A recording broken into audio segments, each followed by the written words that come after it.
वो देवरानी जेठानी थी। देवरानी के धन था, जेठानी गरीब थी। जेठानी अपनी गरीबी के कारण देवरानी के घर का सारा काम करने जाती थी। बदले में बचा हुआ खाना देवरानी जेठानी को दे देती थी। इस प्रकार जेठानी के बच्चे भूखे मरने से बच जाते थे। जेठानी का पति लकड़ी काट कर बेचता था, किंतु वह अक्सर बीमार रहता था। माँ महीने में तिल के चौथ का दिन था। जेठानी ने व्रत किया था। 5 रुपए के तिल व गुड़ लाकर तिलकुट्टा बनाया। पूजा करके कथा सुनकर बचा हुआ तिलकुट्टा यह सोचकर छींके पे रख दिया कि चांद उगेगा तब खाएगी, क्योंकि पहले तिलकुट्टे से मुंह झूठेगी, फिर कुछ खाएगी। कथा सुनकर यह देवरानी के यहाँ गई। खाना बनाकर बच्चों को खाने को कहा तो बच्चे कहने लगे, माँ ने व्रत किया है, वो भूखी है, हम कैसे खा लें? जब वो खाएगी तभी हम खाएंगे। देवर से खाने को कहा तो कहने लगा, अभी मैं अकेला ही क्या खाना खाऊंगा? जब चांद उगेगा तब सब खाना खाएंगे, तब मैं भी खाना खाऊंगा। देवरानी ने कहा, जेठानी जी आज अभी किसी ने खाना नहीं खाया, तुम्हें कैसे दे दूं? तुम सुबह सवेरे ही बचा हुआ खाना ले जाना। बेचारी जेठानी क्या करती? घर में पति बच्चे खाने की आस लगाए बैठे थे। सोच रहे थे आज तो त्योहार है, चूरमा दाल बाटी लेके आएगी। जब सबको पता चला कि चूरमा बाटी छोड़ आज तो रोटी भी नहीं मिली, तब बच्चे रोने लगे। उसके पति को बहुत गुस्सा आया।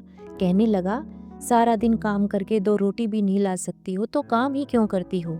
पति ने गुस्से में आकर पत्नी को धोवने से मारा। धोवना हाथ से छूट गया तो पाटे से मारा। रोते रोते वो सो गई। जब सब सो गए तब चोट विंदायक सपने में आए। कहने लगे, धोवने मारी, पाटे मारी, सो रही है या जग रही है?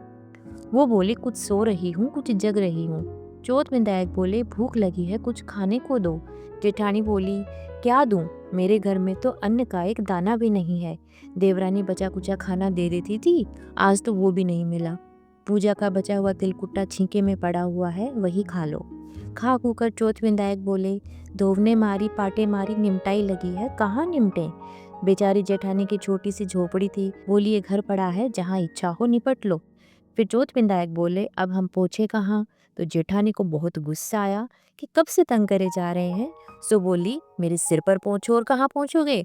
सुबह जेठानी उठी तो क्या देखती है? पूरा घर हीरे मोती से जगमगा रहा है। सिर पर जहाँ चौथ विंदायक पहुंचनी कर गए थे, हीरे के टीके बिंदी जगमगा रहे हैं। बड़ी देर तक राह देखने के बाद देवरानी ने कहा, बच्चों जाओ, ताई को बुला लाओ, सारा काम पड़ा है, शायद कल खाना नहीं दिया तो बुरा मान गई है। बच्चे गए और कहने लगे, ताई चलो, सारा काम पड़ा है। तो जेठानी ने कहा, बेटा मैंने बहुत दिन तेरी माँ के यहाँ काम किया, अब तुम अपनी माँ को ही मेरे यहाँ काम करने भेज दो। बच्चों ने लौटकर माँ को बताया कि माँ, ताई का पूरा घर हीरे मोती से जगमगा रहा है। देवरानी से सब्र न हुआ। वह दौड़ी दौड़ी जेठानी के पास आई और पूछा, जेठानी यह सब कैसे हुआ? तो जेठानी ने सब सच बता दिया। लौटकर घर आकर देवरानी पति से बोली, आप मुझे पाटे से मारो। तो पति ने कहा, भली मानस, मैंने तुझे कभी लौंग की छड़ी से नहीं मारा, पाटे से कैसे मारूं? वह नहीं मानी तो हार कर पति ने पाटे से उसे मारा और उसने झड़ते घी का चूरमा बनाकर छींके में रख दिया और सो गई। रात को गणेश व चौथ माता सपने में आए और कहने लगे, भूख लगी है। देवरानी ने कहा, हे चौथ विंदायक जी महाराज, उसके यहाँ तो रखा सूखा चिमटी भर तिलकुट्टा खाया था, मैंने तो झड़ते घी का चूरमा बनाकर आपके लिए छींके में रखा है, खा लीजिए। चौथ विंदायक जी बोले, अब निपटे कहाँ? तो देवरानी बोली, उसके यहाँ तो टूटी फूटी झोपड़ी थी, मेरे यहाँ तो कंचन के महल हैं, जहाँ चाहे निपटो। फिर चौथ विंदायक ने पूछा, अब घिसनी कहाँ करें? देवरानी ने कहा, मेरे बिंदी टीके पर करो। सुबह सवेरे धन की भूखी देवरानी जल्दी उठ गई। देखे तो पूरे घर में गंदगी फैली पड़ी है, उसमें से सड़ांध उठ रही थी और कीड़े बिलबिला रहे थे। उसके सिर पर भी बहुत सारी गंदगी लगी हुई थी। उसने कहा, हे चौथ विंदायक जी, ये क्या किया? मुझसे रूठे और जेठानी पर टूटे। देवरानी के पति को जब सारा किस्सा मालूम हुआ तो उसको पत्नी पर बहुत गुस्सा आया। उसने कहा, तेरे पास इतना सब कुछ था, फिर भी तेरा मन नहीं भरा।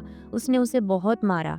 देवरानी ने घर की व सिर की सफाई करने की जितनी कोशिश की, गंदगी उतनी ही ज्यादा हो गई।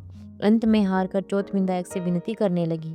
उसने कहा, जेठानी से जलन के कारण तूने यह किया, इसी का फल है। अब इसे आधा धन बांट देगी, तभी यह सब साफ होगा। उसने आधा धन बांट दिया, किंतु मोहरों की एक हांडी चूल्हे के नीचे गाड़ रखी थी।